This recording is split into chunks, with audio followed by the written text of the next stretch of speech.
Aujourd'hui plus que jamais, les ressources en eau sont soumises à une pression croissante due aux effets combinés du changement climatique, de la croissance démographique, de l'urbanisation rapide et des pratiques non durables.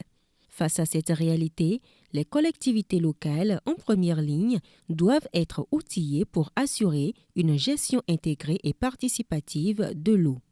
C'est dans ce contexte que s'inscrit l'atelier de renforcement des capacités des CCJIR, cadre de concertation pour la gestion intégrée des ressources en eau avec un double enjeu: renforcer la gouvernance locale de l'eau et impliquer davantage les acteurs municipaux dans la préservation durable des ressources hydriques. La formation de ce matin, comme je viens de l'annoncer, va porter essentiellement sur les différents outils et informations, communications dont vous aurez besoin dans le cadre de ce que vous faites ensemble, vie associative et leadership.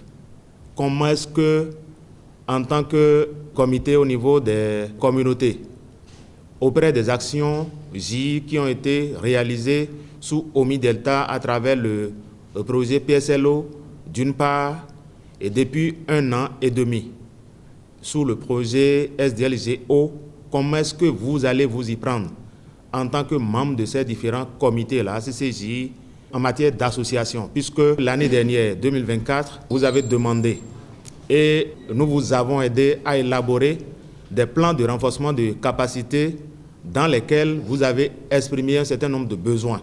Et au titre de ces besoins figure encore votre formation sur la vie associative.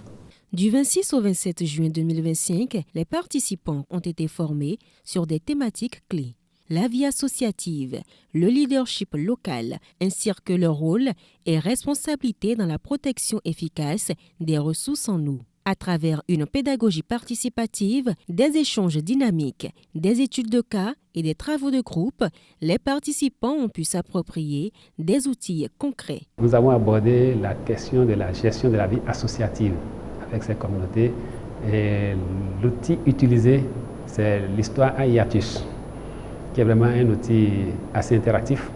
C'est des images qui parlent de la vie associative et une série d'images. Et entre deux images, quand même, il y a un intermède qu'on appelle hiatus qui leur permet d'apprécier, de commenter, on pose des questions, on répond pour essayer de ramener par rapport à ce qu'ils ont l'habitude de faire.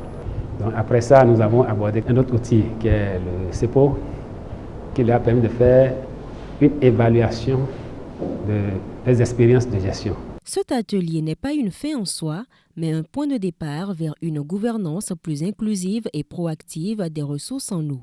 Les participants repartent mieux équipés pour affronter les défis environnementaux qui touchent directement leur communauté. Je prends l'engagement de faire le compte rendu, surtout concernant la collaboration avec les CCJ, notamment leur participation active au plan de développement communal et tout. Je prends également l'engagement de les aider, notamment s'ils veulent mener des démarches auprès des autorités et tout. Ne me kana no bon do komi ton le do propos me bona si wa zobo nu kon I donatin ye khala no nele mi azote kan kan e sodo tito mele nu e teme do propos ka do na wa bo tito me do na yinu kon e do ho nele mi ai bo kada do mi do na yan lo akon bo azo e utu mi wa e utu e pon nu mi o mi na yan lo akon bo mi le ko si fi o mi na wa so. Au-delà du renforcement des capacités, c'est toute une dynamique territoriale qui se met en place pour faire de la gestion durable de l'eau une priorité locale. Ce renforcement de capacités est organisé par VNG International à travers le projet SDLGO Bénin, financé par le ministère des Affaires étrangères du Royaume des Pays-Bas.